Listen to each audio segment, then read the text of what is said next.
Nirmal Kenyam, Bia Kamal ka Nur Online TV. Shigaman ngay kono no wenen go la kon ler la kon ka linki talat karodian ron nuari kire wicha ka South Sudan kare wich Ethiopia kan witin kokien. Tega de bukon ka lingwa same. Bana rocha ka tin kono tuwagre wich ka Nasser. Ngay kono no Nasser chatakur ka kor gwasan paiwe. Kam civilian Kennedy ni civilian la nedin kontla jiwich Kennedy ni shikura mo charoda lat. Rawda bana rach katin kono tuwagre wich ka jupa ka South Sudan ka duwa badan en wich self kema yadir woja naka ke. Diodien bana rach ka kwi Kenya te ka kwarian misha wich kwara rawde. Migwe ken go men chalat eju Kenya mugo along ko sha kwara mo chaje woja duwa badan wich ka jabana jaling. Ngwan dien bana rach ka kwi Gambela ka gad nuwarin konti tere wich ka so satin cha deport nankare wich ka Gambela bu konti harambana ka linga yo. Akan kono ni akan kono tok mi jam jidit ka jan channel me de jogono jin ku subscribe kan yo gabba ka nasin ko ken ku ja upload wejin jin bi borbo ya god pinka ko lo bi comment ke bi share ke bi subscribe ana mo de jille me je wo lenije ku kono ka lerin kono lat ka rodi ngai kono ka konin dangroten paiwe sha nasr cha je yon ma cha dinye ando bran cha yon mai ka je wa ken ci ban gwadul ka ladan cha lat ka je ne te wuni waka jendi en chukan wa chukan chu yan mach en gwasamo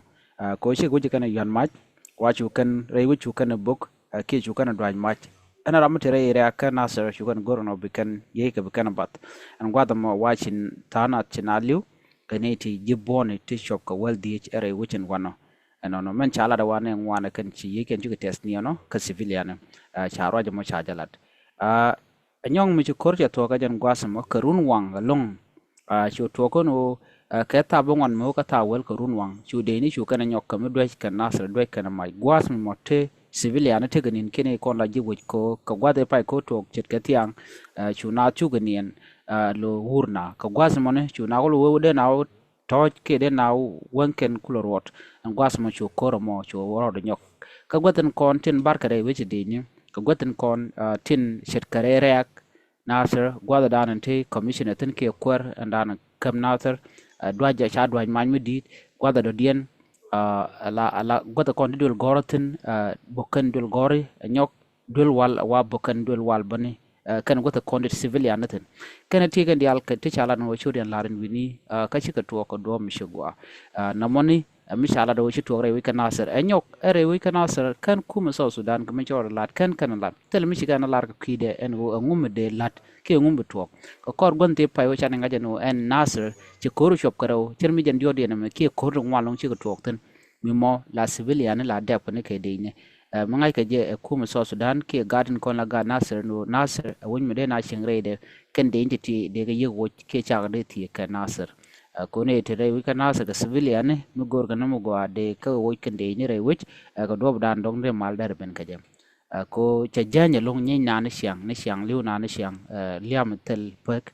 na mo gor jeno de na de ka right ke de kuma da te malare ka de ga nasir de kan te ka mo go am de kan wich ka do dan de nasir de lwar ka je na me agenda na shoda ladan wini kay jen kor gwasame mo de tel mi shana linga no ngoto mi tem tok ba no yem mabu kon kala ran tore wi ka jupa self ke ma yadi te ka ne de sha wo tiang ne de kon sha wo chala no sharam kel milet ka petroleum ke ka nalpet manager ke director manager ka nalpet ala liet ke petroleum wa cha je woch cha gwada cha je mo ke wudo dien no na wudo dan cha kame wa be lada be jatok na mo amishore ladan wini no eram nan cha kam lada mo aram shal ka ayel ngor ko ngor no wud jani jaram nan cha las kanal pit entema la kwera na mo agenda ande konling mebe kon ping gwas me dena bo right kam nan togre we ka Kenya ala Kenya men ci tok ten jane te ka kwer mishala do jen cha duir ci chop ko wel kel chakala jen deputy president ala kwera rewde mu gur ramadan la kwera nem ka Kenya chala no rei parliament ka ki lwa kam boro wa cha men cha lat cha lo ne dial no na me che wud me che jako ba je wudre kwera da entama cha gwada cha je mu ka kwera dien men lo ka je wajen cha duir wel kel che ga duir ne tin wan mi ga social media de je no cha jala media na dial mandan le rode ya go je no ban chalat Kenya ko che kwara wala kana wo kamen je ga dan chalat wa mo gwalum dung me de wir ko kere kana la tute ka kwar mi dwer ti dwir de ra mo gwa dundo si kwar ko ken ki wir ko ken ci kana dop no mo changi mi jeg lan ngoda la pal mi jitin ka do bana chalat ka jem che cha Kenya cha je ya lon ka jen mandana ci kan lat ko cha mu shal impeachment cha lat ko jen cha dwer cha jalat cha je wo already ka re kuma ka ki kwar dan teten ka cha de kamrada dien na mo mi to re ka Kenya mi di mugo kon ben ga Gambela ke Ethiopia tem bu kon latin ka ku Gambela ngai kon no te gari to wan du no kon roch ka gaten kon tentere wi ka sosa ka ben shangul gumus gwa mi sigo tet ka dap ten die je sha jeleng lan ler ngona la ku dien pan ka je chala do ken sigo tet pin cha ga nan ka yo ne nan ga ka re wi cha ka Gambela lo kwa deport ne ka men ti to jene ka jian dia wujen wini wa daga chuka ne kamte do no kana mga jeno ngum shi wala ran gwasa mo dong buga chop ke buga chop ka gambela ala yo la kan jala ma tiga na jala long no no so no mo kel men ku kono gorban ling gwasa me ka jen kui gat no reti te sha deport ke sha wojere wuch ka so sa cha no nan kare we dien ka gambela wa tit berte ka ten miditin ka ta da la de ka wa ka bar jang na ko ba gan wer ba ko wujo en wini ko je kan goro no te gan wer mu de do de je ko ne let panken le ne kan ka bom dien ci kuma ka moch akan tet pinyo akan lati dialo na tega ten gwar nyet ka dol ka men no ka wuni na mo mi shore laden wini ngode ba rojen tok ka ba je biling mi ci ka chubra ka gambela ka ta dan ci ngwana ci ko lat ka je ko mi ci to ka kana mo to no de rande ji report ne re weide na mo ngode kan na ngaj ka nyok tele clear information mi cha ngun ba ka kwidian ke ne den kon de kep ko kep ko de ni ne de kap ko de ni beje meji kan lat me cha lat ke de ni cha jun ka yene nyal thong mi cha lat ka gambela en go bay yig loy dawi du nan rob dan loy ga joko je kana kon ngaj ka ken kuma gambel ba tel mi cha lat ka kwida tel mi kan address chang na website ni ken kon dong de ga roitin ko cha gad gambel cha o kep ci kan lat